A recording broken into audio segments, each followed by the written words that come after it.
Hello friends, मैं शालिनी आप सभी का स्वागत करती हूँ आपके अपने चैनल एजुशाला पे। आज हम पढ़ने वाले हैं इन्वायरमेंटल स्टडीज़ में कुछ ऐसे टॉपिक जो कि आपके सीटैट और दूसरे स्टेट टैट के एग्ज़ाम्स के लिए काफ़ी इम्पॉर्टेंट हैं। आप इस वीडियो को बहुत ध्यान से देखिएगा। सिर्फ आपको देखना है और समझना है, जिसमें बहुत इंटरेस्टिंग सी स्टोरीज़ आपको लगेंगी। कुछ भी रटने वाली चीज़ें नहीं है और सिर्फ आप कहानियाँ सुन के अपने 2 से 3 नंबर एग्ज़ाम्स के लिए पक्के कर सकते हो। तो दोस्तों, शुरू करें। सबसे पहले हम पढ़ेंगे टाइगर के बारे में। Tiger has a great sense of site. Tiger can see 6 times better than human at night. A tiger's sense of hearing is so sharp that it can make out the difference between the rustling of leaves and sound of an animal moving on the grass. तो friends, ये इसमें कहना चाहता है कि जो tiger है उसकी देखने की जो क्षमता होती है वो बहुत ही ज़्यादा अच्छी होती है। हम इंसानों के मुकाबले कम से कम 6 गुना ज़्यादा बेटर होती है रात के वक्त, कि वो हमसे 6 गुना ज़्यादा बेहतर देख सकते हैं। और इसी तरह से उनकी जो सुनने की जो क्षमता होती है वो भी बहुत अच्छी होती है, कि वो हवा में पत्तियों के हिलने की आवाज़ का फ़र्क और किसी जानवर की घास पे चलने का अंतर समझ सकता है बहुत आसानी से, जिससे कि वो अपना शिकार करने में उसको मदद होती है। The ears of the tiger can move in different directions, and this helps to catch him the sounds from all around. Its roar can be heard up to 3 kilometre away. जो टाइगर की जो कान होते हैं वो इधर उधर घुमा सकता है, जिससे कि उसको हर डायरेक्शन की आवाज़ जो है वो क्लियरली सुनाई दे, और उस साउंड्स को कैच करके वो अपने शिकार को उसकी पैरों की चलने की आवाज़ या उसके कुछ खाने की आवाज़ उसको वो पहचान पाता है। उसकी जो दहाड़ जो होती है वो कम से कम लगभग 3 किलोमीटर दूरी तक सुनाई देती है। चलो, इसके साथ हम टॉपिक शुरू करेंगे, स्लॉथ। ये इस फोटो की मदद से आप देख पा रहे होंगे कि ये जो है ये देखने में एक भालू जैसा लग रहा है, बट एक्चुअली में ये भालू नहीं है, और ना भालू जैसे कोई फीचर्स होते हैं, सिर्फ दिखने में भालू जैसा लगता है ये, पर ये स्लॉथ है। It looks like a bear but it's sloth. The sloth eats leaves of the same tree on which it lives. It spends almost 17 hours a day sleeping while hanging upside down on a tree branch.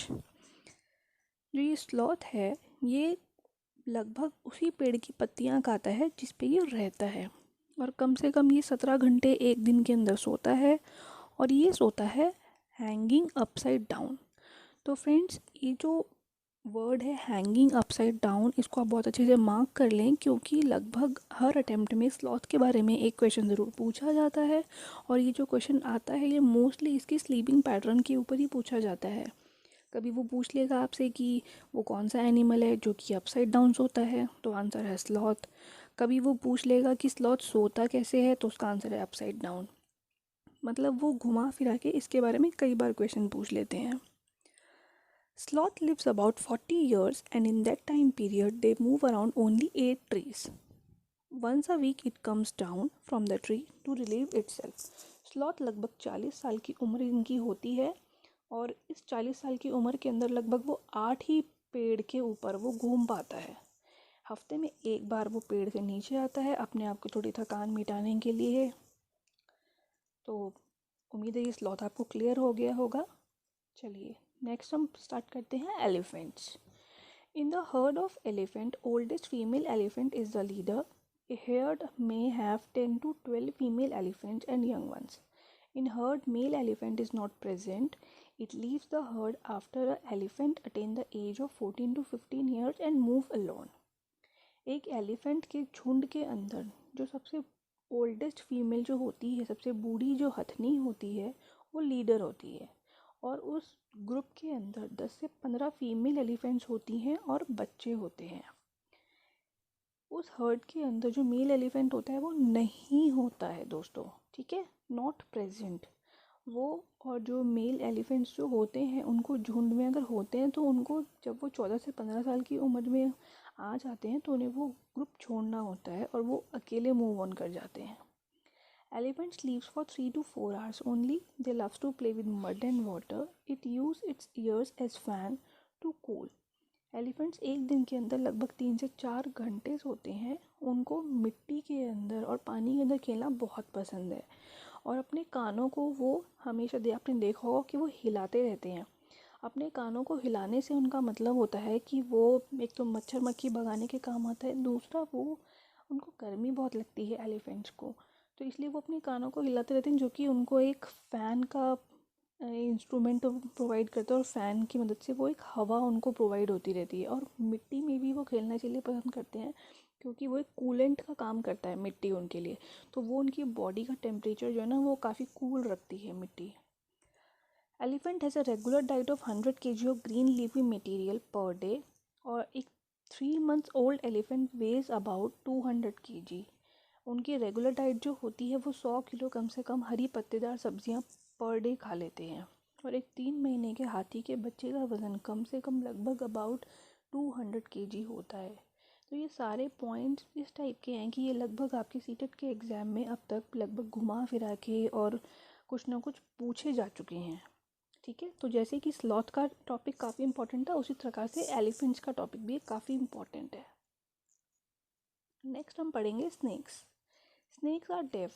They do not have external ears. They have two hollow teeth called fangs. Poison enter from these fangs. अब इतना तो समझ में ही आ गया होगा आपको कि snake def. Snacks जो होते हैं वो सुन नहीं सकते क्योंकि जैसे हमारे ईयर्स होते हैं जो कि एक्सटर्नल ईयर्स के दिख रहे हैं, ऐसे सांप के नहीं होते हैं. उनके 2 टीथ जो कि दिखते हैं आगे, उनको फैंग्स बोलते हैं और इन्हीं फैंग्स के अंदर ही पॉइज़न होता है. तो जो ये सपेरे आते हैं तो ये इनके दांत क्या होते हैं, ये निकाल देते हैं. इसी वजह से वो कहते हैं काटेगा नहीं, क्योंकि वो जो फैंग्स होता है जिनमें पॉइज़न होता है वो उनको निकाल देते हैं. Medicine for snake bite also made from snake poison. अब जो स्नेक पॉइजन जो है उसी से ही इसका एंटीडोट बनाया जाता है, उसी से ही इसकी मेडिसिन बनाई जाती है. Four most poisonous snakes are krait, Russell's viper, cobra, saw scale.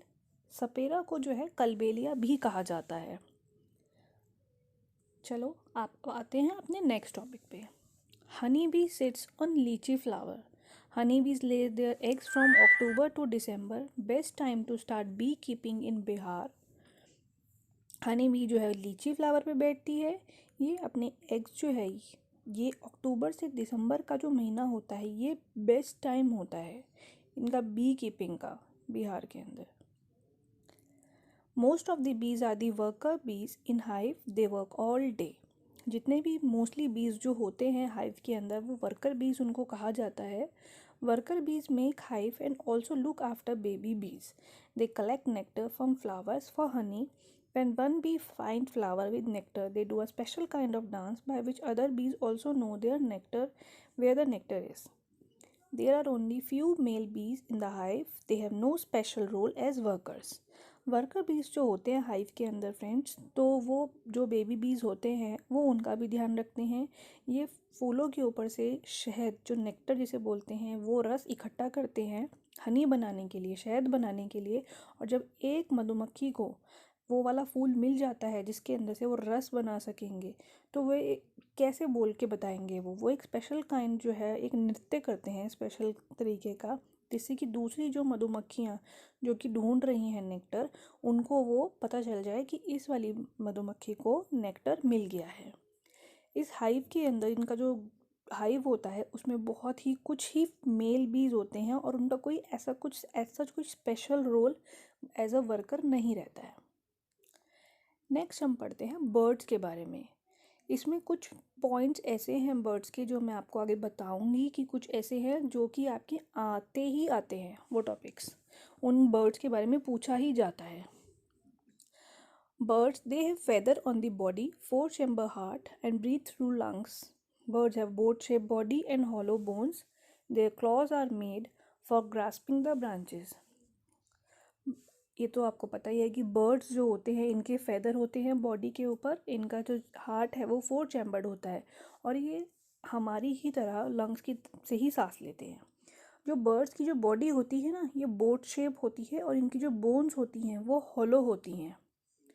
ठीक है फ्रेंड्स, बोट शेप बॉडी से मतलब है कि जो इनकी जो बॉडी होती है ये कुछ इस टाइप से होती है। देखा ही है ना आपने कि इस टाइप की इनकी वो होती है, तो ये चीज़ जो होती है इस शेप की बात की गई है कि ये इनकी बोट शेप होती है। और जो इनके जो क्लॉज होते हैं, क्लॉज मतलब कि ये पंजे, जो ये पंजे होते हैं, इसी से यही इनके पंजे जो होते हैं ये काम करते हैं कि इससे ये ब्रांचेस वगैरह पे जब बैठते हैं या तारों पे बैठते हैं तो ये उनको पकड़ पाते हैं, तो उनके पंजों का यही काम होता है। Owl has maximum capacity to rotate its neck 360 degree. ये बहुत ही इम्पॉर्टेंट पॉइंट है फ्रेंड्स, इसको बहुत ध्यान से लिख लें और इसको पढ़ लें कि जो आउल होता है, जो उल्लू होता है, उसकी जो मैक्सिमम कैपेसिटी होती है वो अपनी गर्दन को 360 डिग्री के एंगल में घुमा सकता है।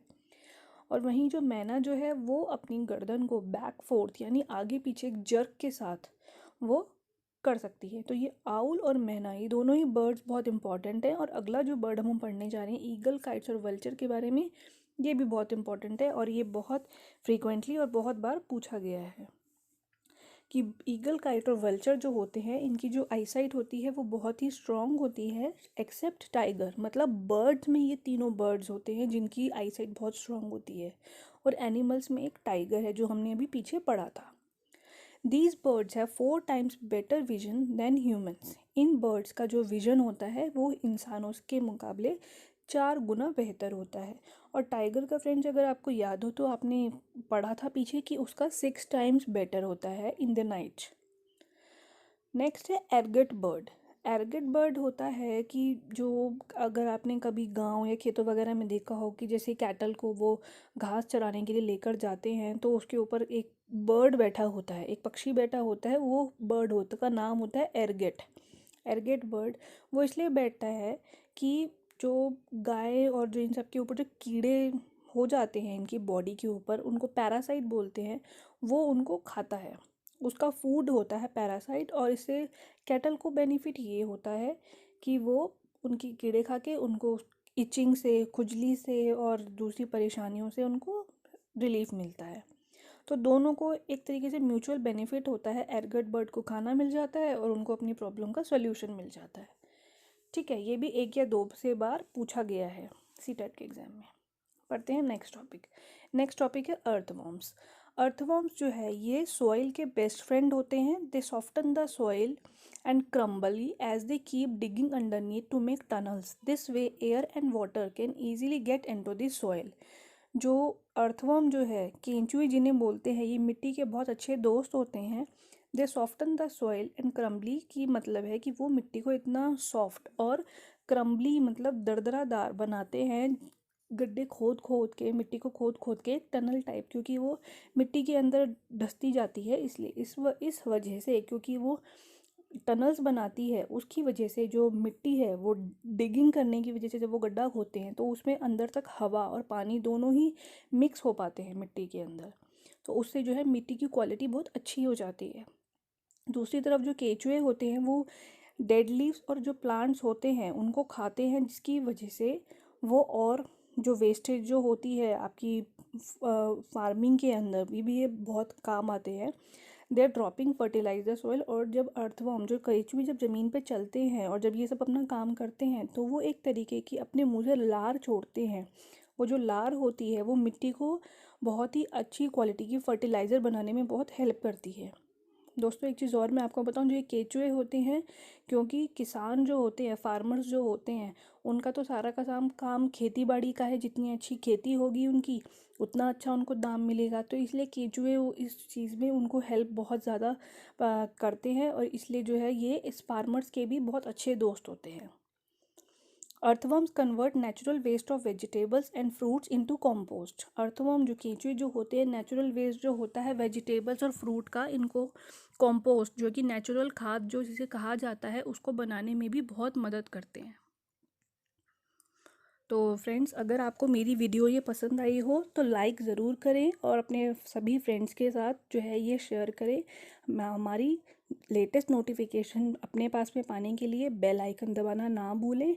और अगर आपको कोई वीडियो के रिगार्डिंग कोई डाउट हो या कुछ हो तो कमेंट सेक्शन में रिप्लाई करना ना भूलें।